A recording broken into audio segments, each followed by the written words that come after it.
이 시간 우리에게 주시는 하나님의 말씀 사사기 7장 19절에서 25절까지 말씀입니다. 구약성경 373쪽입니다. 기드온과 그와 함께한 백명이 이경초의 진영 근처에 이른즉 바로 파수꾼들을 교대한 때라. 그들이 나팔을 불며 손에 가졌던 항아리를 부수리라.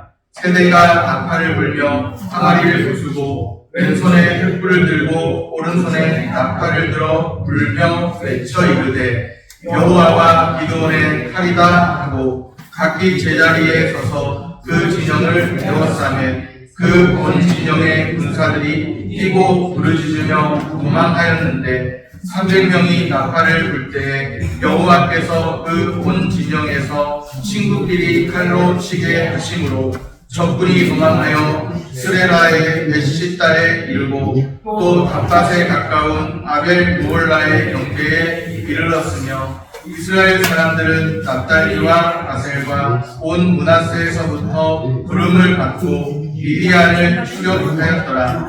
기드온이 사자들을 보내서 에브라임 온 산지로 두루 다니게 하여 이르기를 내려와서 미디안을 치고 그들을 앞질러 벳바라와 요단강에 이르는 수로를 점령하라 하며 이에 에브라임 사람들이 다 모여 벳바라와 요단강에 이르는 수로를 점령하고 또 미디안의 두 방백 오렙과 스앱을 사로잡아 오렙은 오렙 바위에서 죽이고 스앱은 스앱 포도주 틀에서 죽이고 미디안을 추격하였고 오렙과 스앱의 머리를 요단강 건너편에서 기드온에게 가져왔더라. 아멘.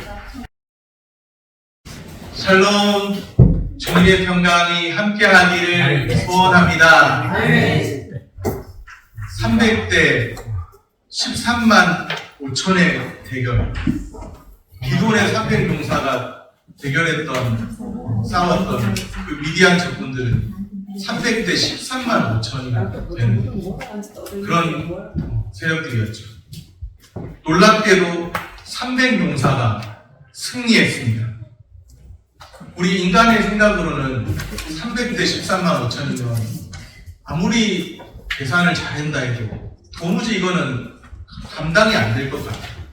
그런데 하나님은 상식을 초월해서, 상식 이하가 아니라 상식을 초월해서 하나님은 일하십니다. 미디안의 두 방백이 뭐냐면 지도자입니다. 미디안의 두 방백 지도자가 사로잡혀 죽임을 당했죠. 미디안의 두 지도자 이름이 오늘 본문에 나오는데 이름이 특이합니다. 오렙, 스앱이었습니다. 그들을 죽인 이후로 유명해진 것이 있는데요. 바위가 유명해지고 포도주 틀이 유명해졌어요. 오렙 바위, 또 스앱 포도주 틀이 유명해졌습니다. 그들을 죽인 이후로. 오렙 바위가 어디를 말하는지, 스앱 포도주 틀이 어디를 말하는지 지금은 알 수 없죠. 두 지명과 관련해서 우리가 아는 것이라고는 아무것도 없습니다. 다만 선지자가 전하는 말씀이 남아있는데 이사야 선지자가 전하는 말씀으로 그 승리를 되새길 뿐입니다. 이사야 10장 26절에 만군의 여호와께서 채찍을 들어 그를 치시되 오렙 바위에서 미디안을 쳐 죽이신 것 같이 하실 것입니다. 이사야 선지자는 하나님 말씀을 전하고 있는데 미디안을 쳐서 승리하신 그 사건을 되새기면서 말씀하고 있습니다. 이제는 기억 속에서, 사람들의 기억 속에서 희미해졌는지도 몰라요. 기드온의 300용사 이야기. 그냥 들어는 봤지만 크게 남아있지 않고 희미해졌는지도 모릅니다. 그러나 이제부터 시작될 이 사건은 잊어서는 안 될 미디안과의 대결입니다. 주님이 주신 완전한 승리입니다. 이제 그 승리의 현장으로 한번 들어가 봅니다. 여호와와 기드온의 칼이여 20절 말씀에 우리 보는 성경에는 여호와와 기드온의 칼이다 되어 있는데요. 옛날 한글 개혁 성경에는 여호와와 기드온의 칼이여. 사방에서 큰 함성이 들려옵니다. 여호와와 기드온의 칼이. 오늘 본문 20절이죠. 세대가 나팔을 불며 항아리를 부수고 왼손에 횃불을 들고 오른손에 나팔을 들어 불며 외쳐 이르되 여호와와 기드온의 칼이다. 저렇게 딱 소리가 나는 거예요. 항아리 딱 부수니까 소리가 나는 거예요. 여호와와 기드온의 칼이다.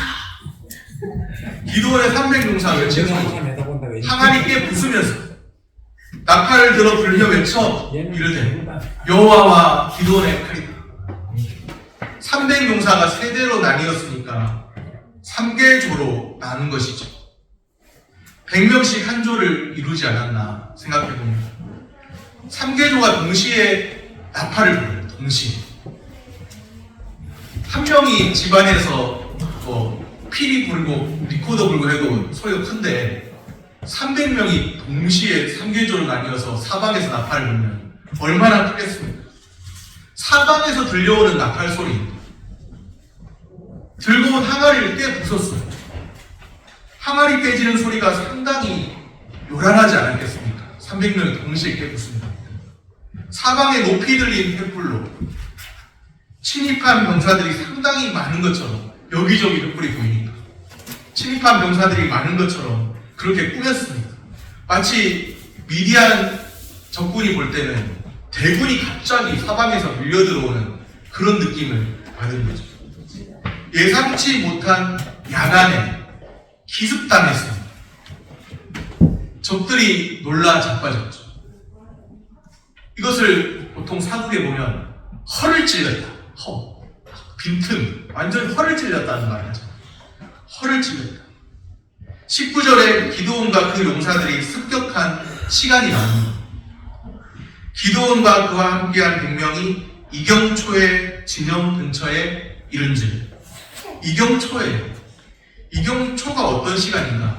대략 밤 10시부터 새벽 2시까지를 말합니다. 이제 이스라엘의 시간 계산법. 밤 10시부터 새벽 2시니까 자정도 포함되어 있는 거죠. 대략 한밤중이에요. 이스라엘 시간 개념으로 볼 때 한밤중. 거의 잠들어 있거나 보초병 몇 명만 있을 그런 시간인데 자다가 한밤중에 날벼락 맞은 겁니다. 항아리 깨지는 소리 요란하고 나팔 소리 들려오고 횃불 딱 들고 사방에서 적들이 밀려오는 한밤중에 예상치도 못했는데 기습 공격을 당한 거예요. 허를 찔리고. 게다가 사사기 7장 12절에 보면 미디안 연합군이 주둔해 있던 곳이 골짜기입니다. 골짜기라면 평지보다 소리가 더 울렸겠죠. 골짜기 소리가 울려 퍼졌겠죠. 한밤중에 들려오는 큰 함성입니다. 여호와와 기드온의 칼이다. 이 함성이 의미하는 바가 무엇인가요? 이스라엘의 대표가 누구인지를 보여줍니다. 이스라엘을 위해서 친히 싸우시는 분이 하나님이심을 보여줍니다. 이스라엘을 위해서 자기 백성을 위해 친히 싸우시는 하나님이세요. 그러면 기드온도 함께 언급되었잖아요. 기드온은 여호와 하나님의 명령을 따르는 대리자일 뿐이죠. 기드온이 대단한 것이 아니라 그가 따르는 여호와, 이스라엘을 위해 싸우시는 하나님, 그가 친히 이스라엘 대신하여서 싸우고 계신 겁니다.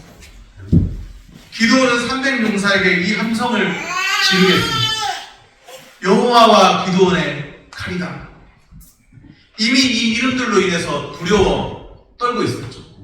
우리가 지난 시간에 적들이 꿈을 꿨는데 기드온이 정탐하러 갔더니 이제 적들이 꿈을 꿨는데 꿈꾸는 이야기를 나누는데 갑자기 보리떡 한 덩어리가 굴러들어와서는 미디안의 장막을 쳐서 무너뜨립니다. 그런데 또 다른 병사 한 명이 미디안 적군 한 명 병사 한 명이 해석하기를 이것은 기드온의 칼이다. 이것은 기드온이 미디안 진영을 이렇게 묻히는 겁니다. 이미 적들의 사기가 꺾였고 이미 그것이 퍼져 나갔는데 기드온의 이름만으로 이미 두려워 떨고 있는 겁니다. 여호와와 기드온의 칼이다. 그렇게 미디안 군대를 더욱 놀라게 했죠. 이스라엘을 위해 친히 싸우시는 여호와 하나님이십니다. 여호와의 칼이 있습니다. 여호와의 칼은 하나님의 징벌입니다. 7년 동안이나 이스라엘을 괴롭혀왔던 미디안이거든요. 이제 하나님께서 그 칼로 심판하십니다. 여호와의 칼, 하나님의 칼. 그동안 괴로워하던 모든 환경, 하나님께서 깔끔하게 처리해 주십니다. 자기 백성 위에 친히 싸우시는 하나님이십니다. 오늘도 우리가 변함없이 기억해야 할 사실이 있습니다. 자기 백성을 위해 친히 싸우시는 하나님이 계십니다. 여전히 우리가 숨을 쉬며 살아갈 수 있는 이유인 줄로 믿습니다. 우리에게 어떤 환경이 펼쳐져 있든지, 어떤 상황이 놓여 있든지, 여전히 우리가 숨을 쉬며 살아갈 수 있는 이유, 하나님께서 친히 싸우시고 하나님께서 우리를 대신하여 행하시기 때문인 줄로 믿습니다. 미디안 대적들은 자중질환에 빠졌습니다. 22절에 이렇게 말씀합니다. 300명이 나팔을 불 때 여호와께서 그 온 진영에서 친구끼리 칼로 치게 하시고 적군이 도망하니, 어두운 가운데 막 이렇게 항아리께 부서지는 소리, 나팔 소리, 여호와가 기도원의 칼이다 횃불 들고 이렇게 하니까 누가 막 쳐들어오게 됐는데 어디서 쳐들어오는지도 모른 채 당황한 거예요. 당황하다 보니까 막 서로 이렇게 어두운 가운데서 치는데 치고 보니까, 칼로 치고 보니까 자기 편인 거예요. 적들끼리 친 거예요.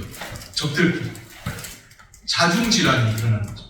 여호와 기도원의 칼이다 하고 외쳤더니 적들끼리 밤중에 보이지 않는데 적들이 들어와서 자기들을 난도질하는 줄 알고 막 서로 칼 들이미는 사람 볼 때마다 찌르고 하는데, 다 나중에 보니까 자기 편이에요.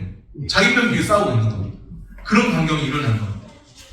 친구끼리 칼로 쳤습니다. 서로 죽고 죽인 거죠. 결국 도망하는 신세가, 미디안 적군이 도망하는 신세가 됩니다. 300대 13만 5천이었죠. 그 많은 군대가 죽고 죽이더니 결국엔 도망하는 신세까지 되었습니다.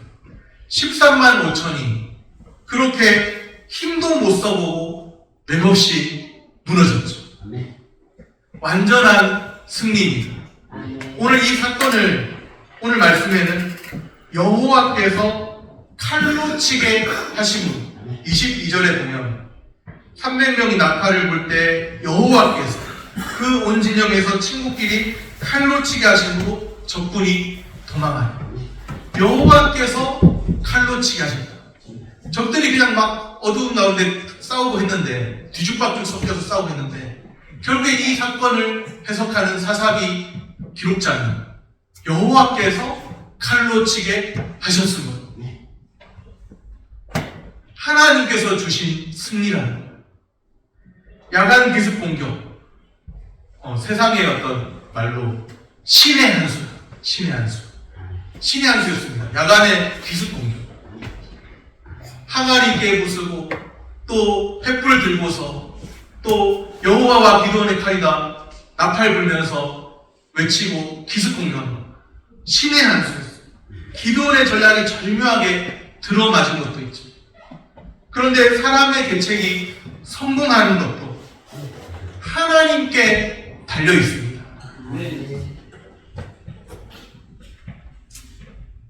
오사제인 성사제천이 들어보셨는지 모르겠어요. 삼국지에 보면 이제 사마이가 제갈공명의 꾀에 빠져서 죽을 위기에 처합니다. 화공에 당해서 죽게 생겼어요. 그럴 때 다 이겼다 생각했는데 갑자기 하늘에서 비가 쫙 내립니다. 천우가 내립니다. 그래서 이제 제갈공명이 탄식하면서 모사제인 성사제천, 일의 꾸밈은 사람에게 있으나 일의 이룸은 하늘에 있다. 그러면서 마지막 한 수를 딱 펼쳤는데 무너지니까 완전히 실망에 빠지면서 모사제인 성사제천, 천우가 내리면서 사마이가 살아납니다. 세상에서도 하는 말이 일의 꾸밈은 사람에게 있어도 일의 이룸은 하늘에 달려있다 하잖아요. 우리 믿는 사람들은 어떻게 말합니까? 우리의 모든 삶의 모든 것들은 다 하나님께 달려 있습니다.